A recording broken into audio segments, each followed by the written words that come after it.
Okay, so last question of the day here before we close out.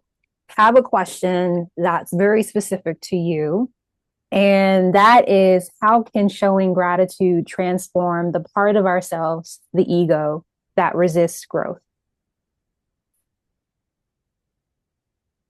Well, gratitude is from is about kind of dissolving it. You cannot totally get rid of your ego, but it's seen as taking it and dissolving it as a elixir to gladly dissolve that hard shell of it, to alleviate the need to control, or to complain, the process of emptying that and softening the heart, which makes one more, um, magnanimous and open to receive the flow of life's energy and connection.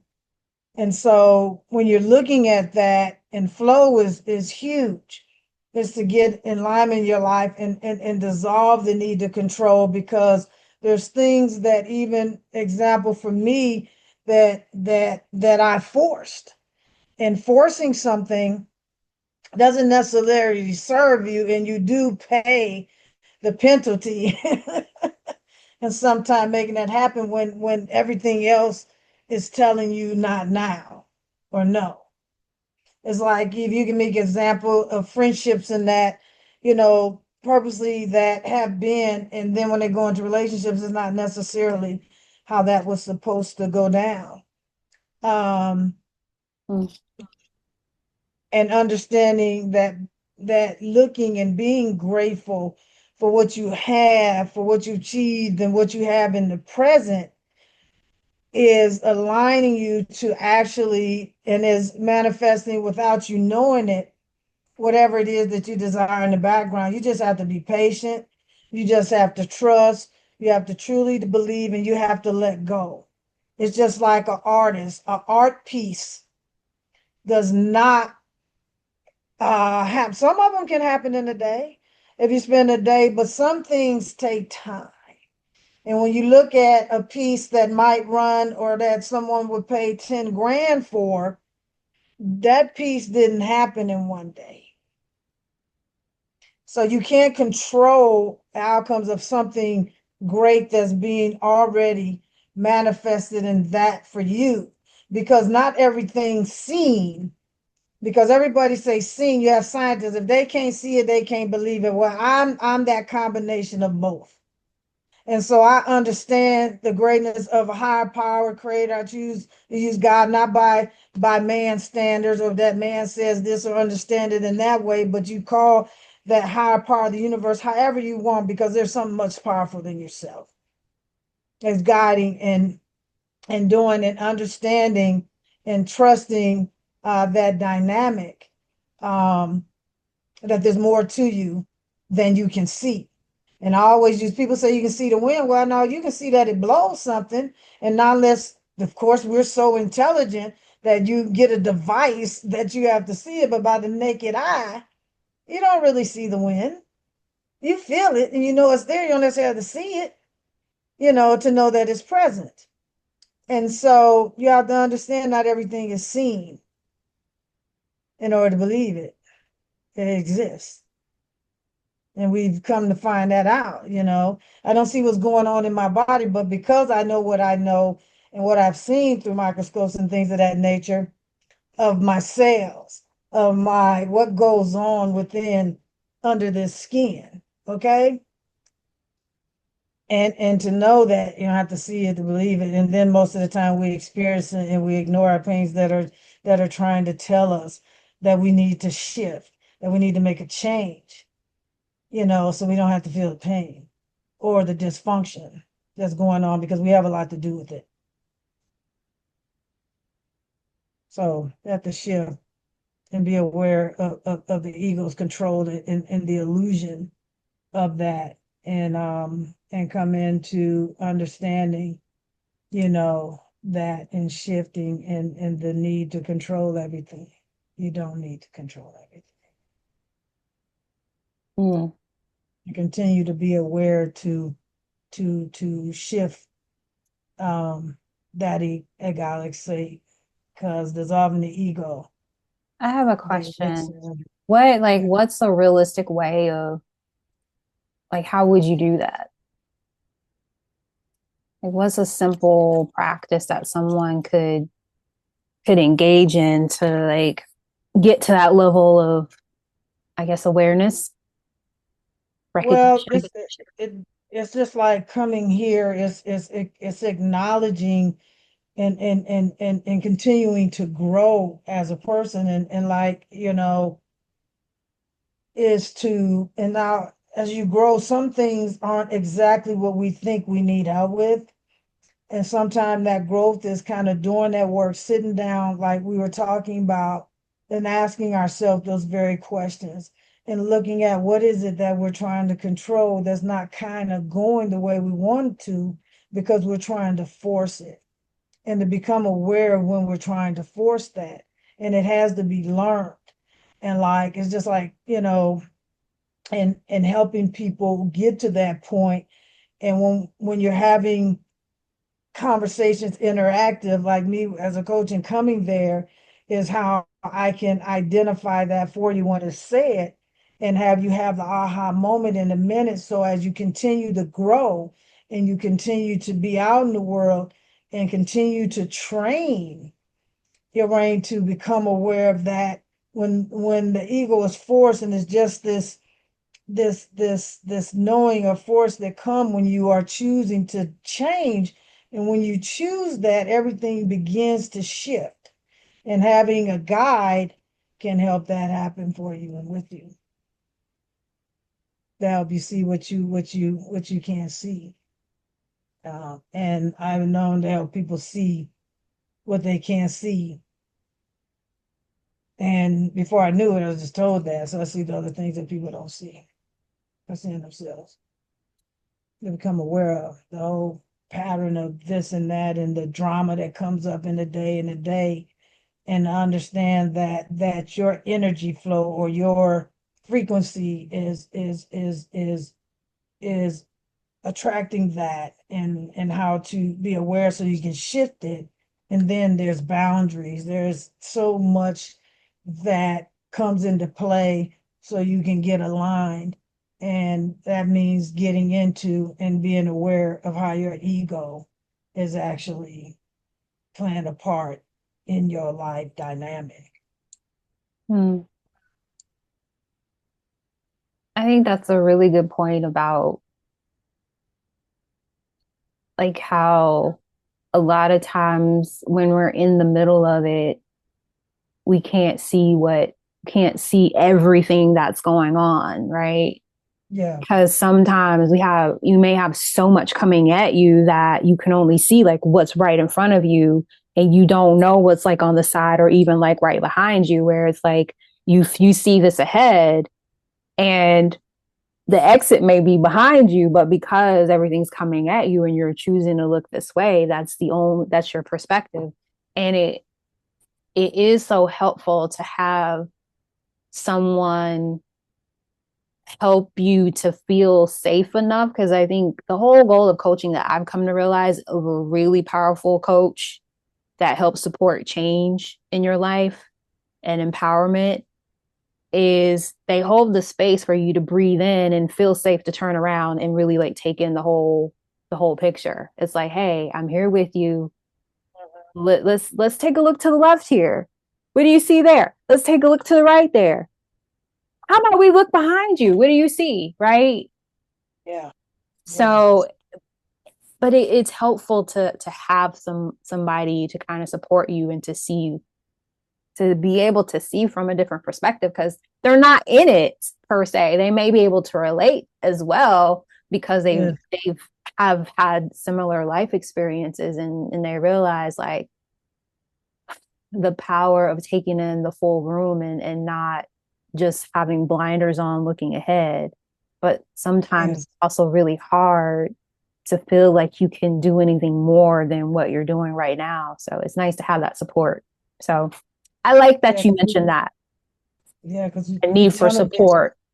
Yeah. yeah, because we're in this tunnel vision, and you have to get out of that tunnel, you know, in a vision so you can see the whole picture, like, and have those aha moments. You gotta have them, but sometimes we can't gather those aha moments alone. We don't see them because we are still in this same um Mm, say like um chaos cycle. yeah, that circle, that Mm, dysfunctionary circle. Yeah, that whirlwind, that is still this tornado that's, yeah, it's throwing, yeah, that's just throwing you around. Yeah, and it is chaotic. And it's not good for your soul, because of some of these things we prematurely age for for no reason, man. I won't say for no reason. The reasons are there, I but never say there's a uh, reason, I but mean they're we don't. That's not the only way. Is kind of what right. you're saying. It's not Yes. the only way, and sometimes we need people that can remind us to breathe and just be with what is. So you have the capacity to like maybe not move so fast, but maybe just stop right here and you So can you can catch your see. breath. And then maybe things will not be moving so fast. Yeah. Yeah. Right. Yeah. So, hmm, thank you for that share. I think that was a really good Yes. breakdown of how to take accountable action for your life and to be empowered and that you don't have to do it alone. And one of the things that I'm always reminded of in like the energy healing space is that, and there's more and more studies that are showing this, that we're not meant to do it alone. Like there's power in healing in community because you feel safe, and when you feel safe your body's able to actually heal in community. Like your body's not going to heal if like you're in like chronic stress, and that's when the aging comes in. That's when like chronic diseases come in. That's when terminal illnesses start to come in. But there's a power in being in community so you can catch your breath and really feel safe to allow your body to heal, and for other people to love on you and to support you and to uplift you too. You have to invest in yourself. I mean, it's a billionaire who I didn't even know I had access to at the time that I lived in that town, and that was for a long, long time. Um, Talked about that, and it was the one goal that he was asked by Tony Robbins, like, what's your biggest thing? It had nothing to do with money, because that will come, but until you invest in yourself and you make the shifts, so you're not continuing to be in a tornado or whirlwind of chaotic thoughts and wonder why the same stuff is happening to you, is because you have to sit down and understand you need to make a change, and you need to seek that person or entity and invest in yourself however you can. And you don't know until you ask and to see, but you definitely have to do that, because when we don't, we totally stay in that same whirlwind. It's just like me looking at water that's going down and being sunk into quicksand, or that world you just going in this little spiral that I see with the water going and then just takes you down and you're going down the drain. Mm. You know, and stop. You're more worthy than to continue going down the drain. You know, and then stick your head up and getting dripped back down again. That, like, oh my God, It's you know. exhausting. It's Oh, just physically, emotionally, and thus spiritually exhausting it is. being caught in those cycles. But having a gratitude practice, it opens up the space to, it's like that permission slip, as they call it, to a permission slip to pause. And in the Yes. pause, like, how can I just breathe a little bit, or remember to breathe Yeah. um, as Yeah. well. So the question, did you have anything else? No, I'm Okay, y'all. good. Okay. So the question that I had was, if emotions had energy signatures of gratitude, what would that look like or feel like in our bodies? Um, so because I deal a lot with your emotions and feelings and energy, um, this is a very great question for me to answer.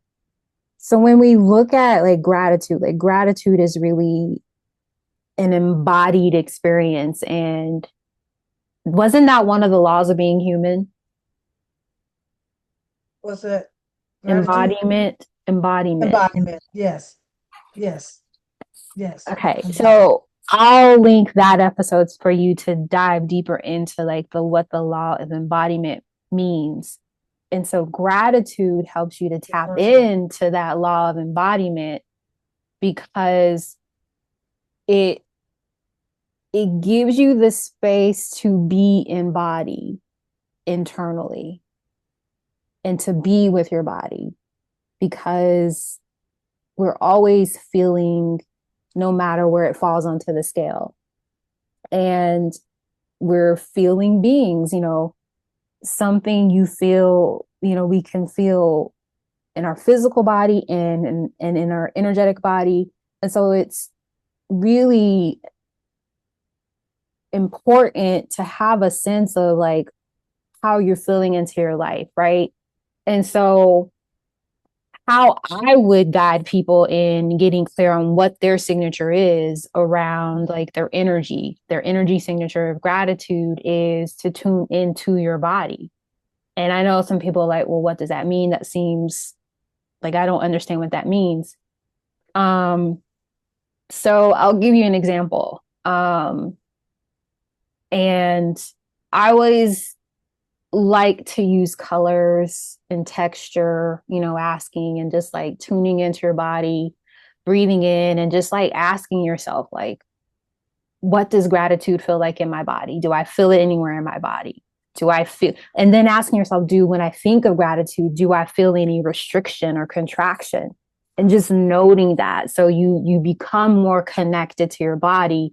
And it goes back to what you were talking about, intuition. That's how you can tap into your intuition. Your intuition and it speaks on such a subtle level. And it starts by getting in your body, feeling into your body, recognizing, oh, when I think about gratitude, I feel some tension in my neck here. And just like, okay, how does that feel? What is being expressed? How can I show it more love? What is there? Why is this coming up for me? And it allows you to really start to be connected with your body, to feel connected to your body, to not feel that you have to escape your body because you have tension, because you're not feeling like good or at ease in your body, but looking at every way your body is communicating with you is neither good or bad. It's like, hey, this is where I'm feeling, this is how I'm feeling. How can I show it more love? And I look at pain as, I don't remember her name, but she was talking about how pain is using pain as a gratitude practice. And it seems so counterintuitive. But what she's saying is if you're having pain in your, let's say like your knee, how can you be grateful that you have the capacity to feel that? How can you be grateful that your body is so beautifully and wonderfully designed that it's speaking and expressing to you like, hey, there's some discomfort in our knee here. Make a change. Let's pause and reflect on how can I show care and attention. Like that's what like gratitude opens the door to enter into this like self-care practice. How do I Yeah. need to show more love to myself, to my body, right? So just leaning into like the pain points as opportunities of practicing gratitude, like, oh wow, that's amazing that my body is showing me that I'm holding some tension here. It's providing me an opportunity to pause, reflect, and ask myself, what care do I need? What love, care, and attention do I need? What are some imbalances What are some, how am I feeling? Are there some feelings that I'm not acknowledging that I'm feeling at this time that I'm avoiding? So it gives Right. you the space to be with your body, because it's our responsibility to tune into our bodies, and we are the only ones that can tune into our bodies on such a subtle way. And so that is like our innate responsibility. So in terms of like energy signatures of gratitude, like really start to feel in your body and just be with it. Don't judge it as like, oh, well, I thought gratitude would be like warm and light and open, but maybe gratitude is heavy, is painful. His gratitude is appreciation, is honoring where you are and allowing it to be without making it a mistake. It's not a mistake. And what I have come to realize when it comes to like energy healing is that having a gratitude practice will for allegedly and for entertainment purposes, all, I'm not a doctor, have to say that, like, please go see your doctor.